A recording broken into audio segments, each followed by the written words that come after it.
And I don't know where that talent came from. I don't think it's in the Hanna genes. And maybe the Tierney pool or the Sternberg pool. Over the years, not a phone call went by without Tommy telling me about the boy's latest accomplishments. He once told me that it was no accident that he waited until he was in his 30s to have kids, because he wanted to be more financially stable and able to provide them with opportunities that we never had. He loved the three of you all very much and expects you to do great things. And we all need to make sure that that happens. When we were kids, people always confused Tommy and me because we looked so much alike. We were not technically Irish twins, which means that you're born in the same year. Tommy was born 13 months after me. Nevertheless, the fact that we look so much alike may have accounted for our lucrative business as wedding altar boys at Incarnation, which was our Catholic church in South Minneapolis. Having two matching altar boys must have made for good wedding pictures. It kept us flush with spending money. Much like Billy and Timmy recently pooling their money to buy an Xbox, Tommy and I pooled our money to buy a Huffy Tamlin bicycle in about 1969. That was the pride of our lives at that time. We rode that bike all over South Minneapolis, around the lakes, and on Minnehaha Parkway. And this was long before there were bike paths or bike lanes, and no one would ever thought of wearing a helmet. You may not realize or remember that in October of '73, after we had moved to Long Lake in Isanti, we had a middle of the night house fire. And it was Tommy who woke up first and got the rest of us out of the house safely. Tommy was a high school junior at the time, and I was a senior. And our family spent one entire month living in 2 hotel rooms in Cambridge. I think it was an experience that taught all of us that life goes on in spite of what seems like an insurmountable disaster. After high school, our lives diverged. I went to college and Tommy briefly dropped out of high school and had a short stint in the Army. That Army stint was short enough that Tommy was able to re-enroll and still graduate high school on schedule in 1975. This experience was what our dad would have described as falling in the mud and coming out smelling like a rose. But that's slightly derogatory. I think it better stated as showing an incredible sense of resilience and determination, something Tommy continued to show throughout his whole life, especially this last year. Tom's success back in 1975, remaining in and graduating high school, was in no small part due to the support that he had from Joe and Wanda Mom. Joe and Wanda were there for Tommy 33 years ago, and they've been there for him ever since, right up through this past weekend. While I was at the university, Tommy eventually went to trade school. Then I moved to California, where Tommy also lived in 1981 and 82. By the mid-'80s, Tom was back here in Minnesota with back problems and having surgery after surgery as I was running marathon after marathon. By the late 80s, and then into the 90s, Tom was married and raising boys, and I was eventually going to law school. Our lives were very different, and in many ways we just agreed to disagree. I was, however, the best man at Tommy and Val's 1992 wedding, as you can see in the slideshow, which will still be playing during lunch if you haven't seen it yet. And that's a great slideshow. It was created by Tom's old friend Doug Walcott. It's like a 14-minute Hallmark commercial. Not to make any political endorsements, but I think this past year has taught us that sometimes surviving life's challenges really does take a village. And this has been one incredible village of support, stretching from Hutchinson to St. James, to Isanti, to all parts of the Twin Cities, to Naples, Florida, to Black Hill, England, and many places beyond. Lastly, they always say that blood is thicker than water, meaning that family relationships are stronger than those with friends. Well, Tom and Val seem to be in some pretty thick water. They have an incredible network of very good old friends and lots of newer Hutchinson friends who have provided them with emotional, practical, and financial support this past year. I can't begin to mention names because I know I will forget some of you. You all know who you are, and I hope you realize that I and all of Tom and Val's family thank you.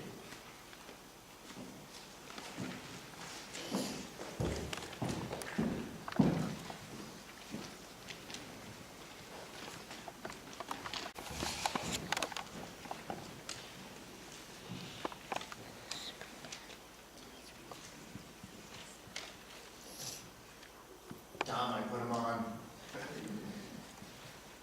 This is a sad time for everyone here today, but my mission is to fulfill a promise that I made to Tom Hanna.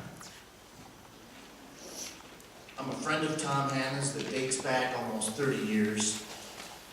And while I've not spent much time recently with Tom and his family, my regard for Tom and Val and their family has not diminished. You know, I don't even feel any guilt for not having spent that much time with them lately, because Tom Hanna does not do guilt.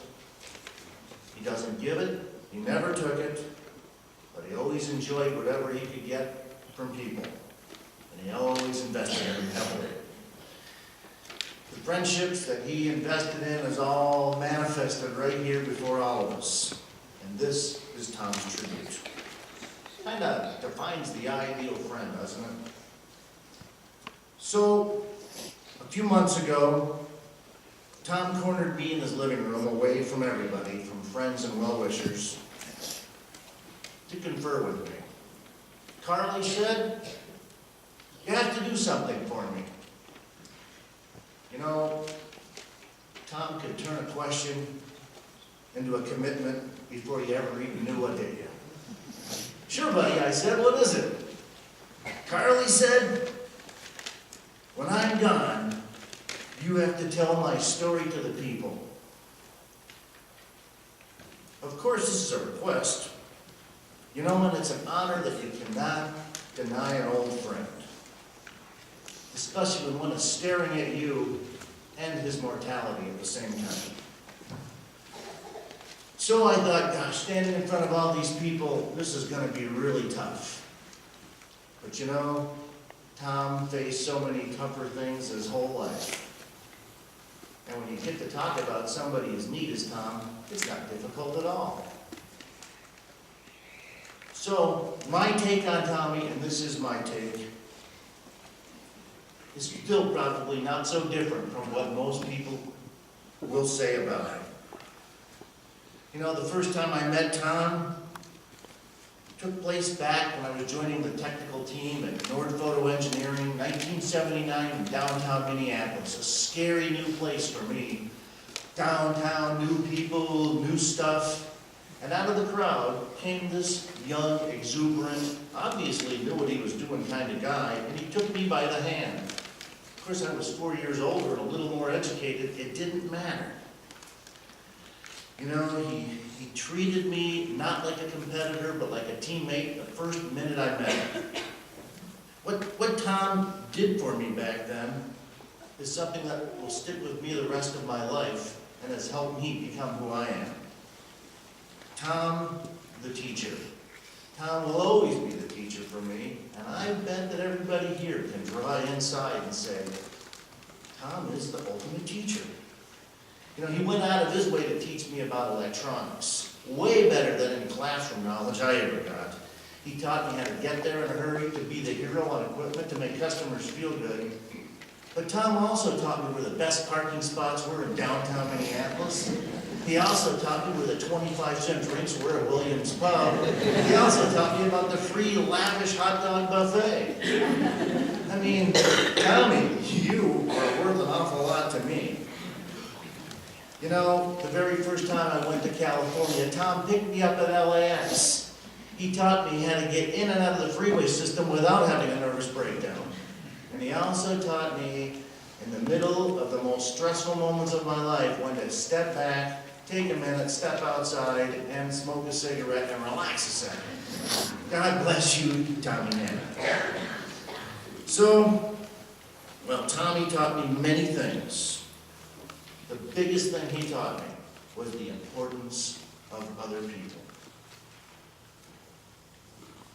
You know, if you look at Tommy and you look at this group, nobody has blurred the lines between friends and family more than Tom Hanna.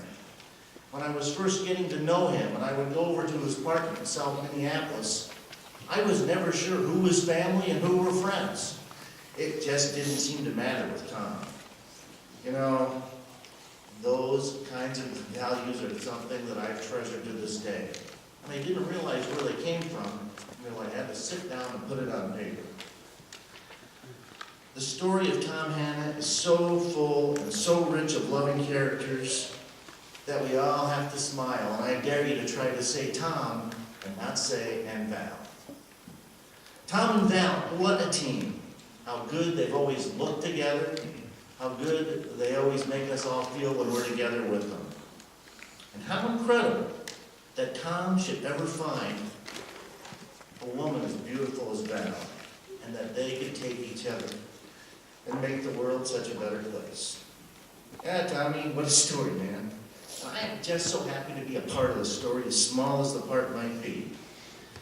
You know, his life is full of achievement that is intellectual, it's courageous, and it's amazing. The man kept beating the odds. I've seen him go to Vegas, where we all gave him his money. He's going to be the winner.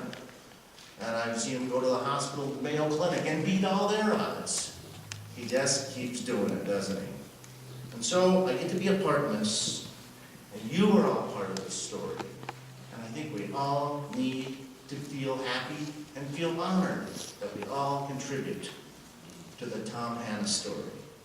You know, he's taught me in life that even when he leaves us, we look around today and he's still teaching us. We all need to keep relearning the value and importance of all of us that are here together.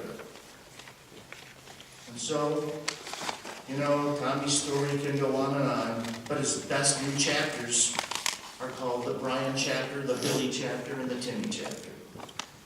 Oh, listening to Denny talk about Tom loving to talk about his kids, there's not just pride there, because Tom looked at his sons as a new, better part of the world. You know what, guys? It's not even going to be hard to live up to your dad's expectations because he taught you how to do it. I like hearing stories about school and music and basketball, but it wasn't what Tom said, it's how he said it. Yeah, it's kind of fun in the middle of some of the pain and agony he went through to where his best medicine were his family and his friends. Okay.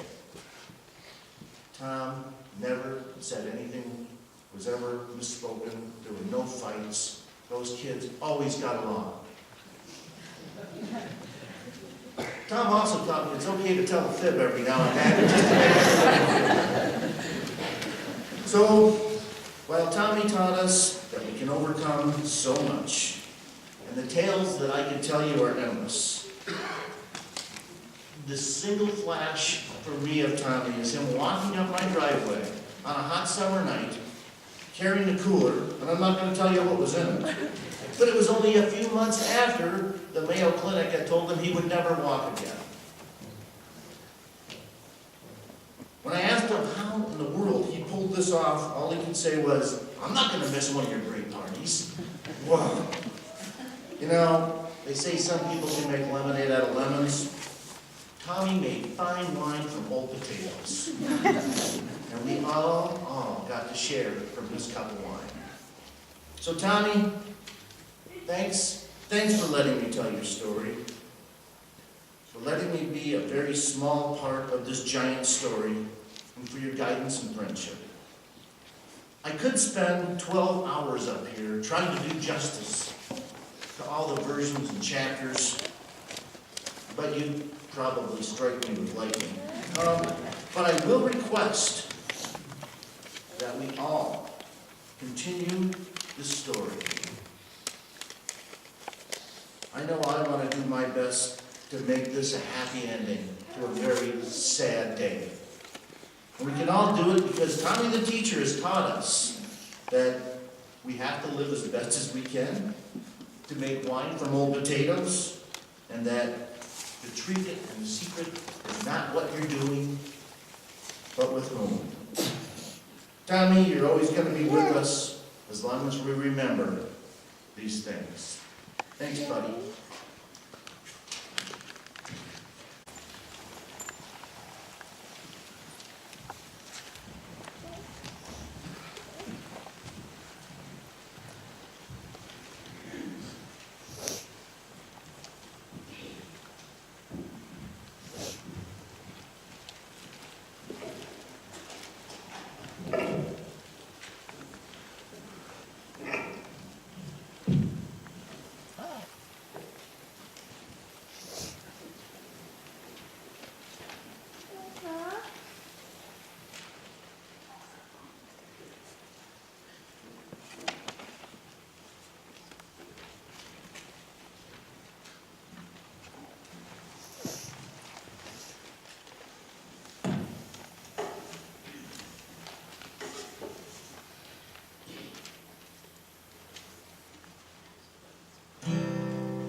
myself in times of trouble, Mother Mary comes to me, speaking words of wisdom, let it be.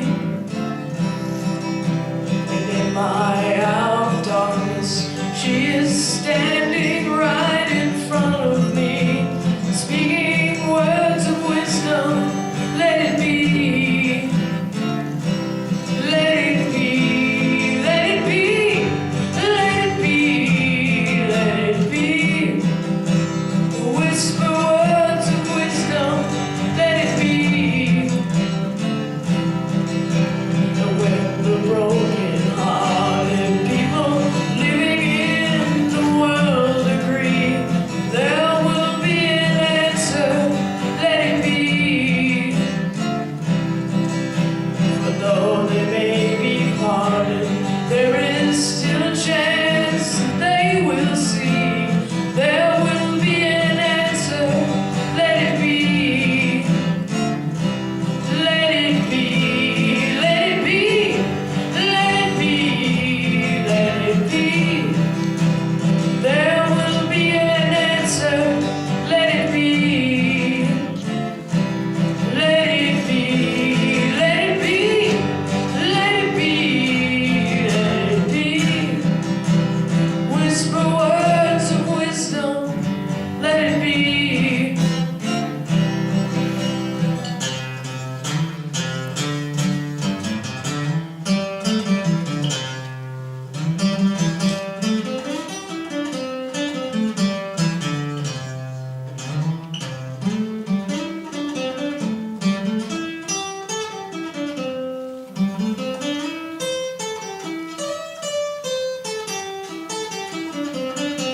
Let it be, let it be, let it be, let it be. There will be an answer, let it be. When I find myself in times of trouble, Mother Mary comes to me, speaking words of wisdom, let it be. And in my hour of darkness, she is standing right in front of me, speaking words of wisdom, let it be. Let it be, let it be, let it be, let it be. Whisper words of wisdom, let it be. And when the night is cloudy, there is still a light that shines on me. Shine on till tomorrow, let it be. I wake up to the sound of music. Mother Mary comes to me, speaking words of wisdom, let it be. Let it be, let it be, let it be, let it be. There will be no sorrow, let it be. Let it be, let it be, let it be, let it be. Shine on to tomorrow, let it be.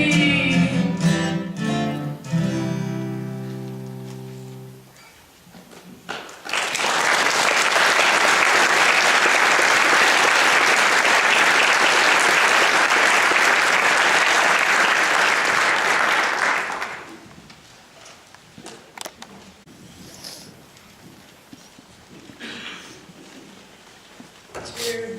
When I perform, I still feel like my dad's gonna come up here and tell me my fly's open.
tell? Heaven from hell, blue skies from pain. Can you tell the green field from a cold steel rail? A smile from a veil. Do you think you can tell? And did they get you to trade your heroes for ghosts? Hot ashes for trees, hot air for a cool breeze, cold comfort for change. Did you exchange